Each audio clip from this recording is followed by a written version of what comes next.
he's doing if that's not him, then I'm gay.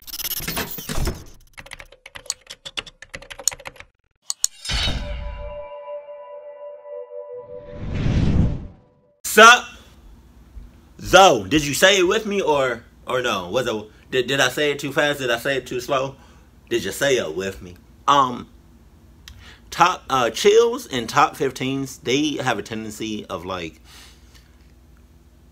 showing a little bit of like the clips like in the beginning of the video, and I just want to be completely surprised, so I'm just gonna cover my face. Coincidences happen around us all of the time, but usually we just don't have enough information to take notice. Here are 10 instances where the impossible has become reality. Number 10.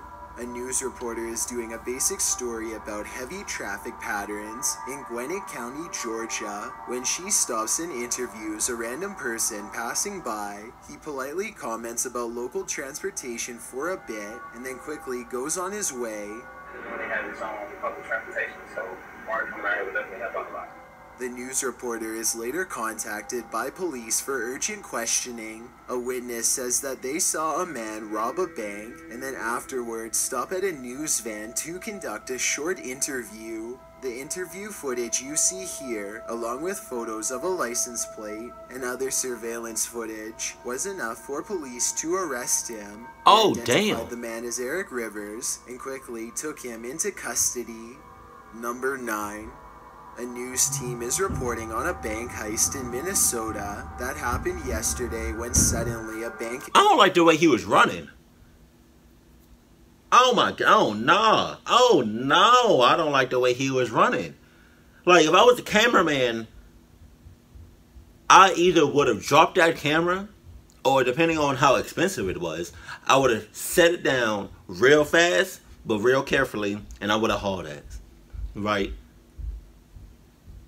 And I'm sorry to say, but cluck the cameraman, because he was able to see the guy running. I don't know what he's running from. Looked like he was running from something, or like towards something. I don't know. But like, for me, if I see somebody running, I'm going to be running with you. I'm not going to be. I'm not about to stay there. I'm definitely not going to ask no questions. No. I'm going to ask questions after we get. After we're safe and whatnot. I'm not about to stay there trying to figure out what you running from, what's going on.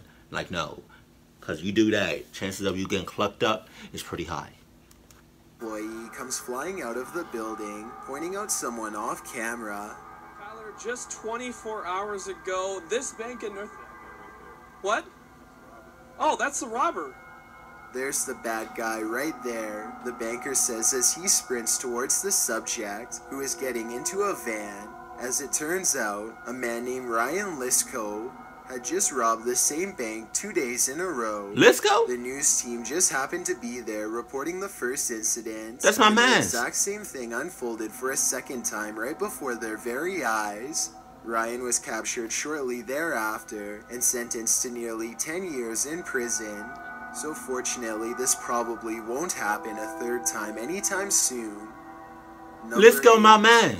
Ethan Menard and his friend are out exploring when they find a long tunnel that gives off a creepy vibe. When they are commenting on how dark the tunnel is and just trying to keep calm in general, when suddenly a small child's voice chimes in somewhere behind them. Hell. Pitch black in here.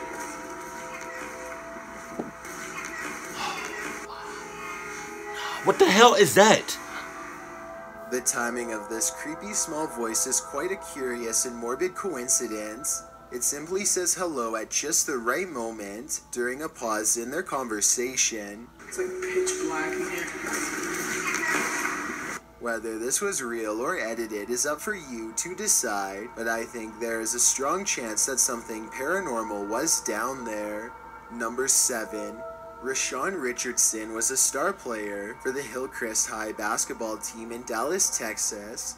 He was practically unstoppable on the court and could easily sink 30 points in a single game. His legendary reputation as a star athlete grew for 9 months until one day everyone found out the real reason why he was so much better than everyone else. Rashawn is playing another nearly flawless game when the other team's coach recognizes him from somewhere a long time ago. He 30 years old. Memory is hazy, but then it dawns on him. He clearly remembers coaching this student 7 years ago. Wow. He immediately alerts the school about the situation.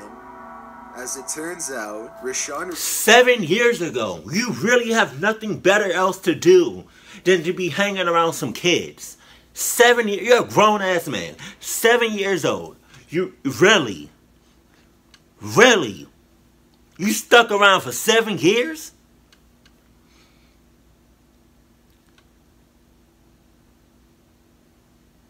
That's ridiculous. I wanted to say another word, but I don't know why ridiculous came out my lips. Wow, that was weird. Came out my mouth.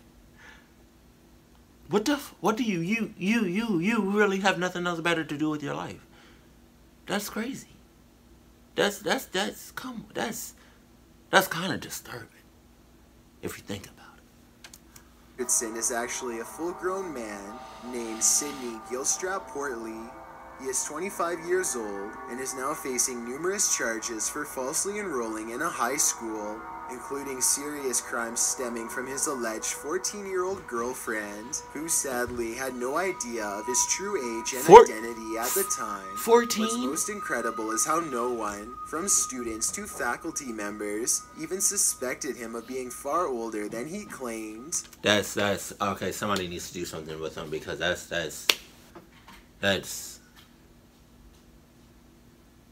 crazy. I can't eat 7 years old, around some kids, 25, with a 14-year-old girlfriend.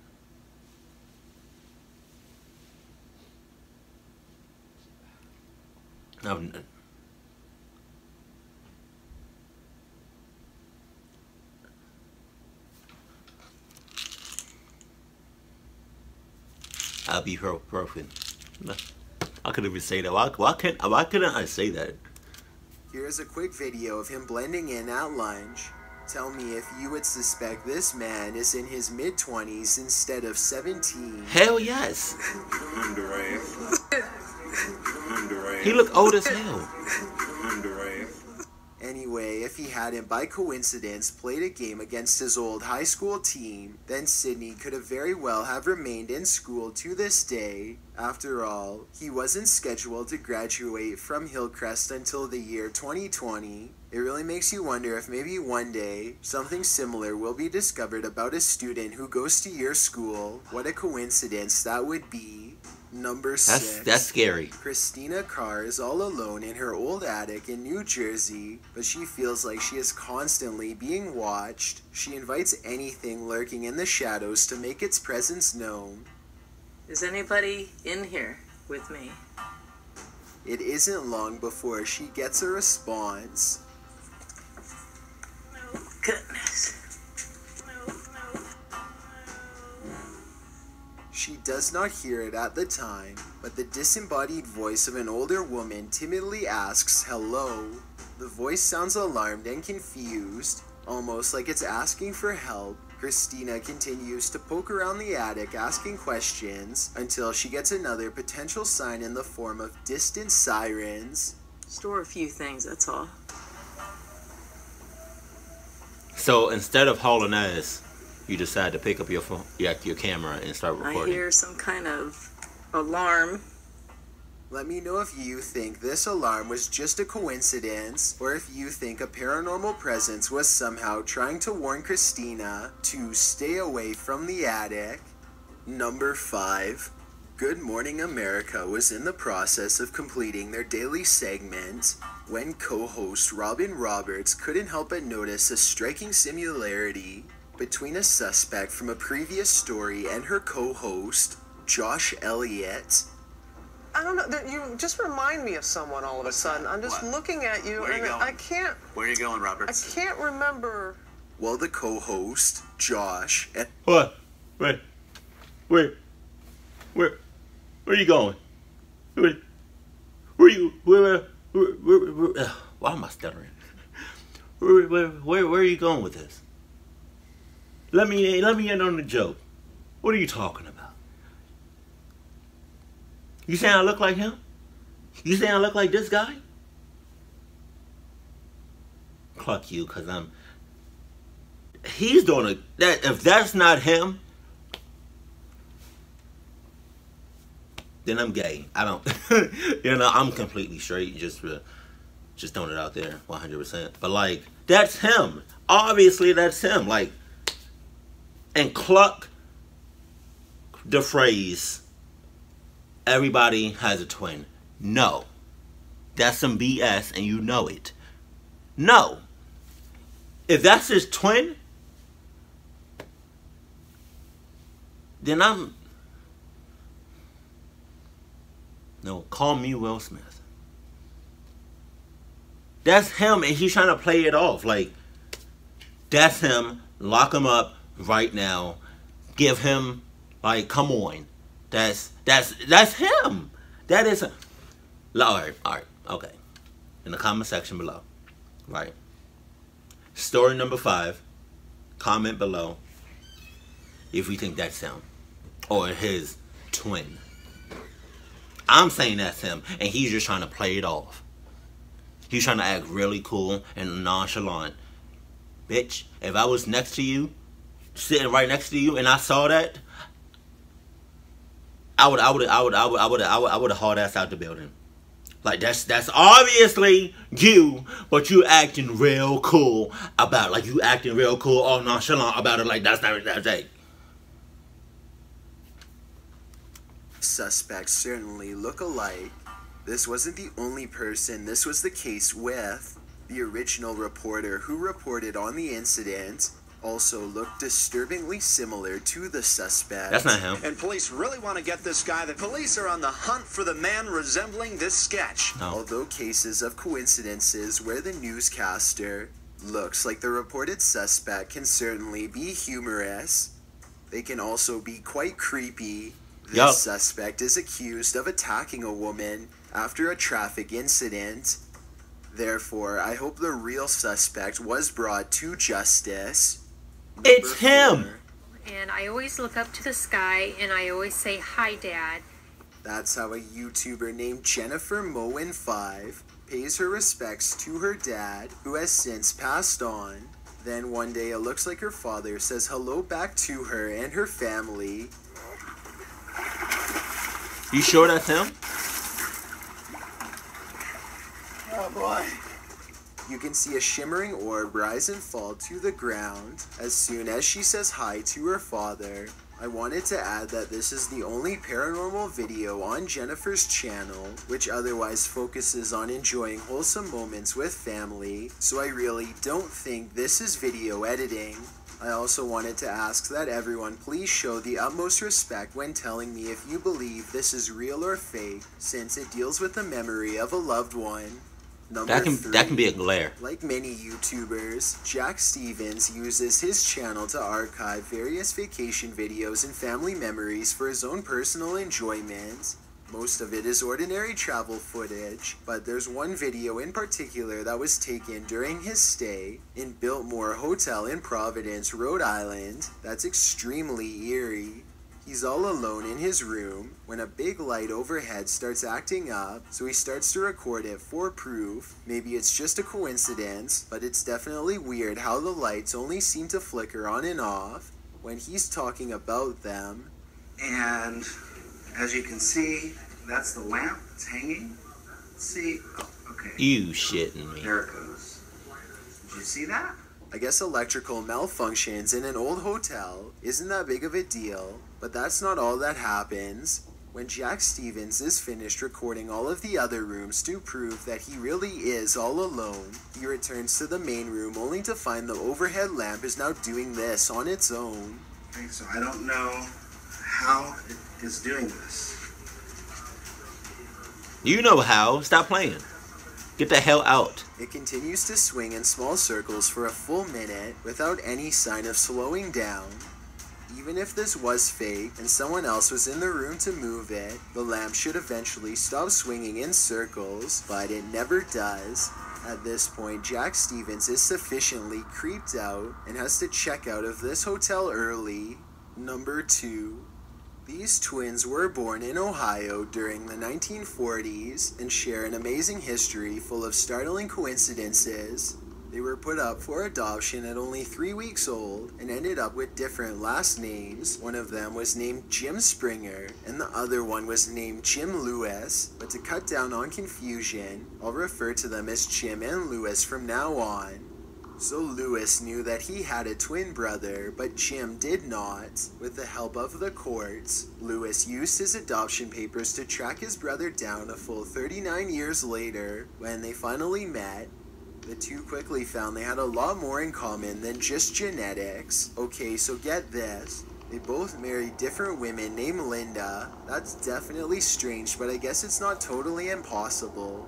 But then they both got divorced and remarried 2 different women named Betty. They both have sons and both are named James Allen. Wow. They even gave their dogs the same name of Toy. It gets even crazier.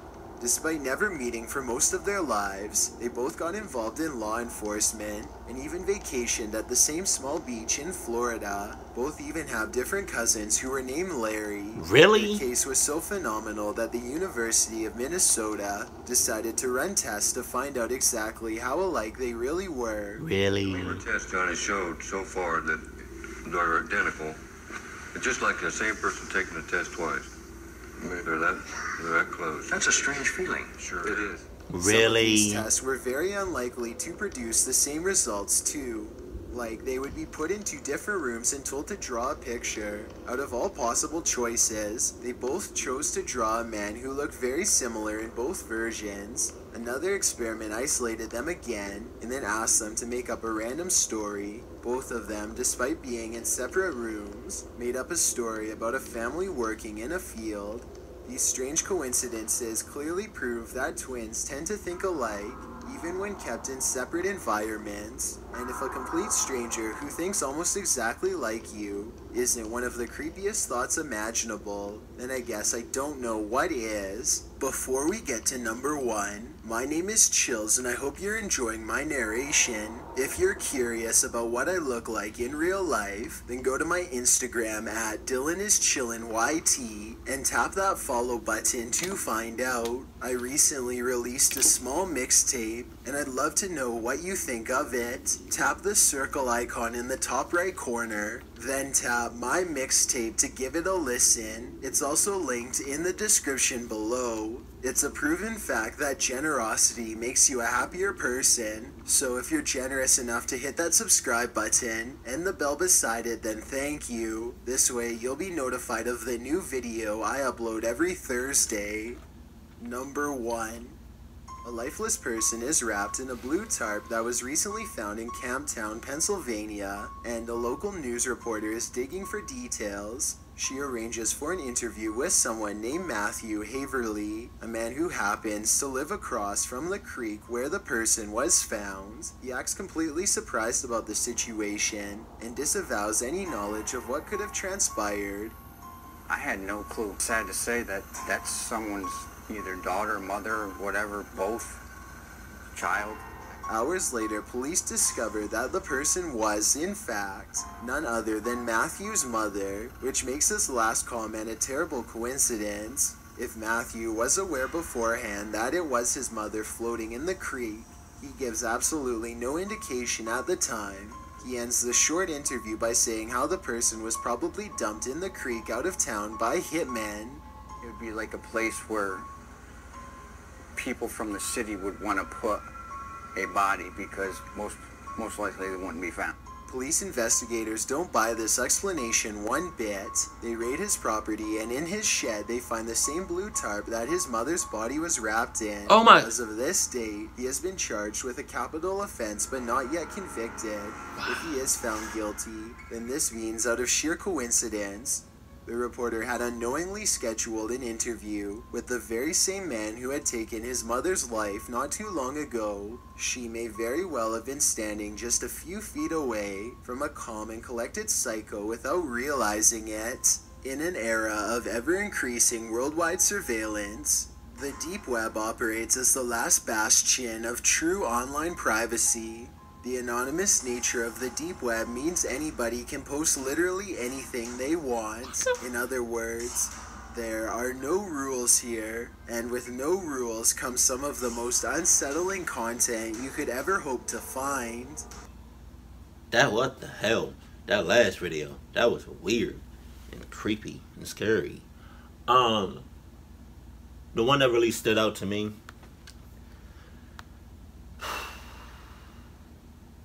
it's gonna have to be that the drawing, like with the news people. It's like that's him. I don't care what you say. That's him. That's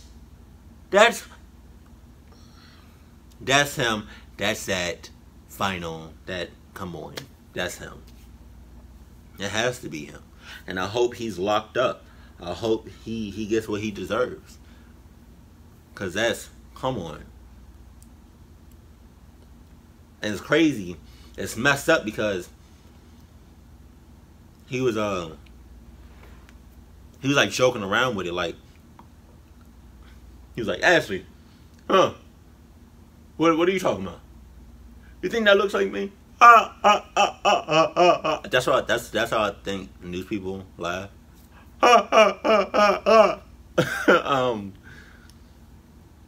You really think that's me?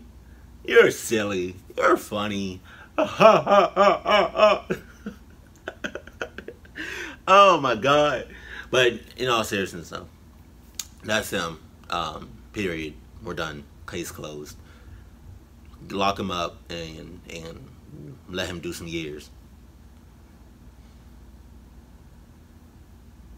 You know what also stood out to me?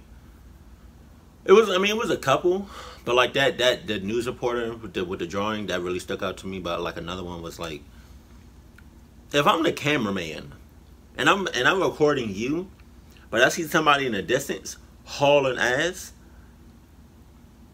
my mind is, oh shit, I don't know why he's running, but I'm running with him or past him, cause he looks like he's running from something or trying to get to safety. So I'm, with all due respect, cluck all of this, and I'm dropping the camera and I'm saving myself, like every person for themselves if something ever pops off. Right. Yeah. Oh. And the 25 years old in high school, surrounded by kids, having a 14.